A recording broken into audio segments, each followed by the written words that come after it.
दोस्तों, अगर मैं आपसे पूछूं कि एक खिलाड़ी के करियर पर द एंड यानी पूर्ण विराम कब लगता है, तो आप में से कोई कहेगा कि बढ़ती उम्र, खराब फिटनेस, कोई ऐसी इंजरी जो खिलाड़ी की दुश्मन बन जाए, स्पॉट फिक्सिंग या फिर कोई बेहद ही बुरी कंट्रोवर्सी। पर क्या कोई क्रिकेटर ऐसा भी हो सकता है जिसका करियर एक ट्रिपल सेंचुरी की वजह से खत्म हो जाए? तो आप विश्वास करने से इनकार कर देंगे। सुनने में चाहे अविश्वसनीय लगे, लेकिन ये सत्य है। 13 शतक कोई मजाक नहीं है। जहाँ एक शतक बनाने में खिलाड़ी का तेल निकल जाता है, आजकल दोहरे शतक तक कोई पहुंच नहीं पाता है। लेकिन जो खिलाड़ी 13 शतक लगा दे वो तो मौके डिजर्व करता ही। जरा सोचिए कितना बदनसीब होगा वो खिलाड़ी जो एक महान पारी खेलकर भी सबकी नजरों से अचानक ओझल हो जाए। एक बड़ा 13 शतक लगाने के बावजूद पूरी दुनिया द्वारा इस नायाब हीरे को भुला दिया जाए। ये खिलाड़ी कोई और नहीं बल्कि करुण नायर है। किसी समय भारत का उभरता सितारा जो आज कहीं गुमनाम सा हो गया है। आज हम unsung heroes of Indian cricket के इस नए एपिसोड में आपको बताएंगे कि कैसे ये शानदार खिलाड़ी अर्श से फर्श पर गए। तो चलिए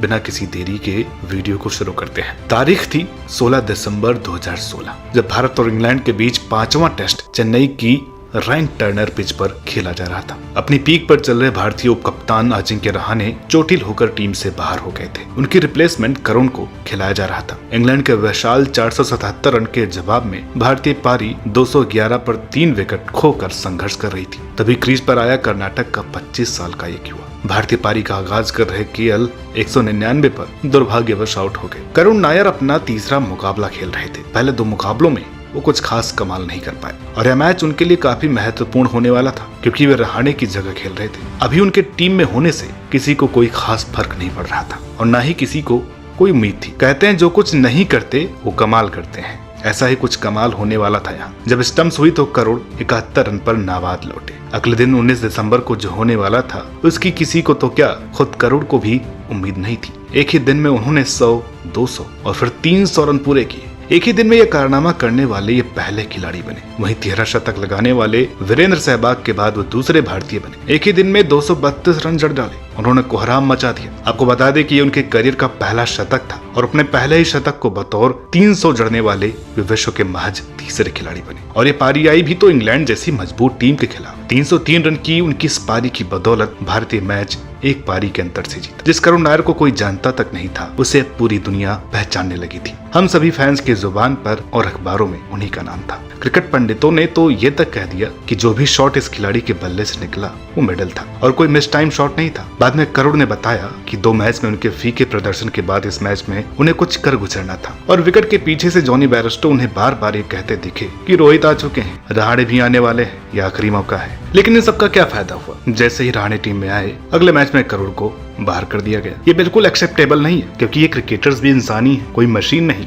जिन्हें जब चाहे ऑन ऑफ कर दिया जाए। करुण जिस रेड हॉट फॉर्म में थे, उन्हें किसी भी कीमत पर खिलाना बनता था। ऐसे खिलाड़ी को टीम से बाहर किया ही नहीं जा सकता था, जिसकी देश के पीएम ने भी खूब तारीफ की हो। लेकिन ये इंडिया है, यहाँ खिलाड़ी का करियर बर्बाद करने के मौके ढूंढे जाते हैं। पूरे देश की उम्मीदें जगा चुके नायर को 2017 में बांग्लादेश दौरे की टीम में तो चुना गया, लेकिन खिलाया नहीं गया और न ही पहले बॉर्डर गावस्कर ट्रॉफी के टेस्ट में। अब क्योंकि रहाणे वापस आ गए और उस समय भारत के टॉप खिलाड़ी थे जिनका भौकाल सेना देशों में तो खूब था, तो करुण की टीम में जगह नहीं बनी। 333 रन से पहले टेस्ट में करारी शिकस्त झेलने के बाद आखिरकार दूसरे और तीसरे टेस्ट में उन्हें मौका मिला, जहां उनका असली टेस्ट था। क्योंकि बड़ा प्लेयर वो नहीं जो एक मैच में चलकर उम्मीदें जगाए, बड़ा प्लेयर वो जो जरूरत पड़ने पर कमाल कर दिखाए। नायर 4 पारियों में फ्लॉप रहे और सस्ते में ही आउट हो गए। यहाँ गलती पूरी तरह से उनकी भी नहीं थी। भाई, जब सामने 154 की गति से आखसी यॉर्कर दाग रहे स्टार्क हो तो दुनिया का नंबर 1 बल्लेबाज भी लड़खड़ा जाता है। उस वक्त टीम में कंपटीशन काफी हाई था, तो ये 4 पारियां उनके करियर की अंतिम पारियां बनकर रह गईं। इसके बाद उन्हें उनके फॉर्म, टैलेंट को केवल बर्बाद किया गया। अगले 1 साल तक वो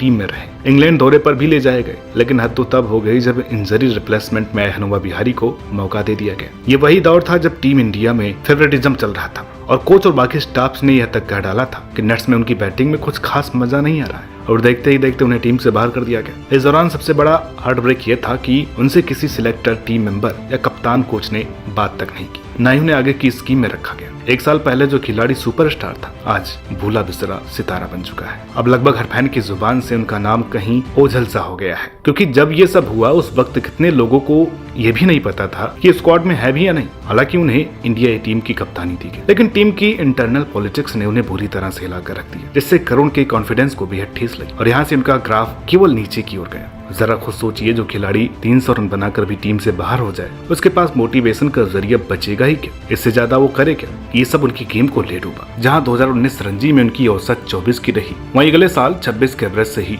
वे रन बना पाए। देखते ही देखते आईपीएल में भी वो कहीं गुम से हो गए। हालात बद से बदतर उस वक्त हो गए जब उन्हें कर्नाटक की 2023 की रणजी टीम से भी ड्रॉप कर दिया गया। व्हाइट बॉल फॉर्मेट से तो पहले ही उन्हें बाहर किया जा चुका था। इन सबसे अपनी निराशा बयां करता उनका एक इमोशनल ट्वीट कुछ दिनों पहले खूब वायरल हुआ। करुण ने अपने करियर में अभी तक 6 टेस्ट और 2 ओडीआई मैच खेले हैं, जहां उनके बल्ले से कुल 420 रन आए। इसके अलावा 76 फर्स्ट क्लास मैच में 50 की भारी भरकम औसत से उन्होंने 5436 रन बनाए। उन्होंने अपना ओडीआई डेब्यू जिम्बाब्वे के खिलाफ साल 2016 में किया था। तो दर्शकों, उम्मीद करते हैं कि आपको ये वीडियो पसंद आई होगी। वीडियो के बारे में और इस खिलाड़ी के बारे में आपकी क्या राय है, कमेंट करके जरूर बताइएगा। आपको क्या लगता है, ये खिलाड़ी अब दोबारा कभी टीम इंडिया में जगह बना पाएगा? आप कमेंट करके बताइए। हम मिलते हैं आपसे अगली वीडियो में एक और नई दिलचस्प कहानी के साथ। तब तक के लिए नमस्कार।